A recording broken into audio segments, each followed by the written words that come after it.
Hey everyone, it's Ripper here. I hope everyone is staying safe out there and practicing your social distance skills.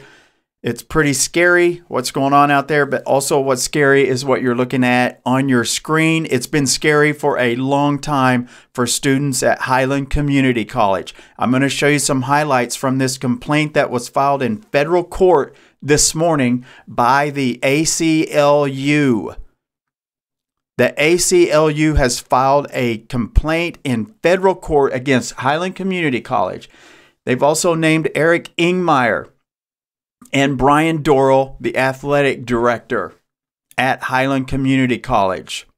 I made a video on January 10th and published it with some serious accusations. I emailed the school board multiple times with accusations asking them for comment, but I never received anything back from them, not a phone call, not a reply to my email. I never got anything. The only reply I got back was from the media person at Highland saying that she did not want to do an on-camera interview. Now, the school has published many official comments on their Facebook page. Here it is. Actually, you got to look up Highland Scotties on Facebook. Then you can go through and look at them. This was after the Kansas City Star article ran last Sunday. They said they must continue to address the unfounded claims regarding racism and discrimination published by media outlets unfamiliar with Highland Community College. Disgruntled former employees continue to make false claims, and the media continues to print them without fact-checking. Well, I'm going to tell you right now, there's been a lot of fact-checking going on from the media. Now, I don't think there's any fact-checking going on the other side, because they would have contacted me, because I'm the one that published the first video. I'm the one that emailed the school board twice with information. They didn't respond to it. So who's not doing the fact checking? And then they, at the bottom of this, they reiterate that Athletic Director Brian Dorrel is not involved in the women's basketball investigation. He's the athletic director. Why wouldn't he be involved? I have recordings of him at a meeting where he's talking with players and students. He's right in the middle of it. How are they saying he's not involved? That makes zero sense. All right, let's get to the complaint. I'm going to read some highlights and be done. I'm also going to place a link for the Kansas City Star article in the description of this video. In that article, there are hyperlinks to other articles done by Marcus Clem from the Atchison Globe. He's done, I believe, 4 articles so far. There's also a hyperlink in there for my first video. There's tons of information in that article from the Kansas City Star. Okay, so what you're looking at right now is page 2 of the complaint. There's 29 pages in all. Now, I have blocked the plaintiffs' names. I think that they've been victimized enough. I don't want to put their names out there. This is public record. You can go and find this for yourself, but I don't feel comfortable enough putting these students' names out there. I'm sure that eventually you'll see them on TV. I'm sure the national media is going to pick this up. Why wouldn't they? This is a huge story. All right, so let me read the stuff that I blocked out on the bottom of the page. I'm going to read what it says. Plaintiffs in this case are young African-American men and women who attended HCC during the fall 2019 semester. Mr., and Mr. left their homes in 3 different states to move to Highland, Kansas and pursue their dreams of earning a college degree and playing football at the next level. Miss so-and-so came to HCC on a scholarship to study and play on the women's basketball team. Okay, I've got stuff blocked out. I just don't feel comfortable putting the names out there of the victims, what I call victims. You might not think they're victims, but I do. Line 15 says the community college is a defendant. Line 16, Eric Ingmire, the Vice President for Student Services. Pursuant to the handbook, Ingmire has authority to suspend students from classes and eject them from campus. He oversees campus security and has ultimate authority to set practices related to on-campus policing, including but not limited to searches of student dorms and vehicles. At all relevant times, defendant Ingmire was acting under color of state law. He is sued in his individual capacity. If you don't know what the color of state law stuff means, look it up. You don't get to see it used a whole lot.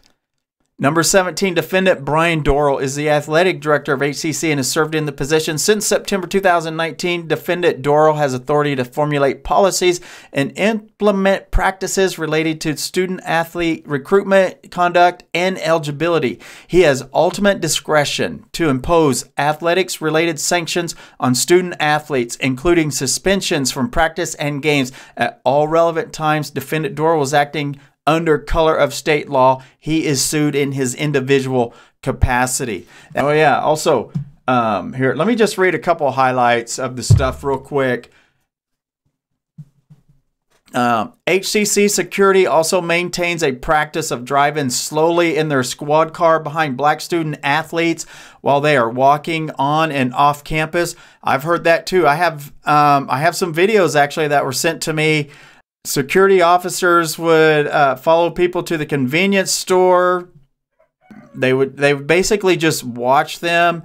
They would do surveillance and interrogating black student athletes in the dining hall. They're talking about the security there.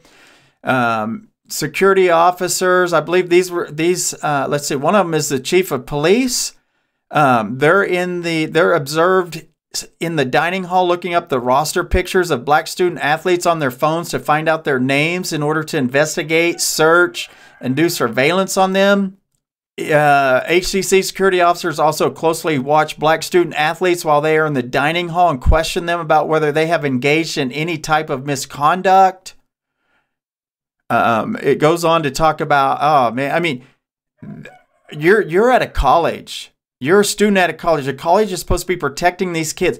The job of campus security at a college is to protect kids, not target them, not to follow them around and harass them. That's the complete opposite. This is what was done in the 60s when they went into neighborhoods of African Americans and they harassed them. This is going on at this college in 2020, a public school that receives federal money. This is disgusting. This is sick. This is going on today at this place.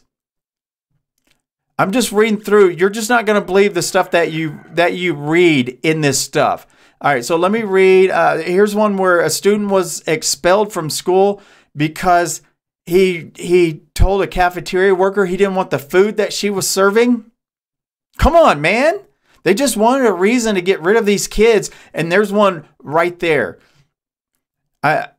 I'm just getting so pissed at reading this stuff. All right, here's one of them in here. He had a meeting. Here we go. In a meeting with the athletic director, he's questioned about his plans after HCC and whether he was being recruited by any four-year schools. When the student listed some of the schools he was being recruited by, the athletic director responded with, "Do you think you'll get anywhere with your hair like that?" Or, sorry, "Do you think you'll get anywhere with your hair wild like that?" The student responded that he had always worn his hair in dreadlocks and it had not presented a problem before. And then the athletic director, Dorrel, replied, "Well, it's not going to be welcome around here." The defendant, athletic director Dorrel, ended the meeting by telling the student he might need to find a new home for the spring semester. I can confirm to you that this student is not there. He was not allowed to come back. I can tell you that for a fact. I talked to this student on January 13th, and he told me he was not being allowed to come back. I was told days before that by an employee that this kid was being targeted, that he was one of the ones that the athletic director did not want back on campus, along with a couple others. The others are not there either. I have confirmed that. This stuff is sick. When you read this stuff, you're just going to be disgusted. I'm going to end it here because I'm just so mad. I'm pissed that this can happen in this day and age at a public school. That it can happen anywhere for that fact. This is Ripper. Stay in touch because there's more coming. This is just the beginning of a bunch of stuff that's going to be coming down the pipeline for this school. I'm Ripper, and I'm pissed, and I'm out.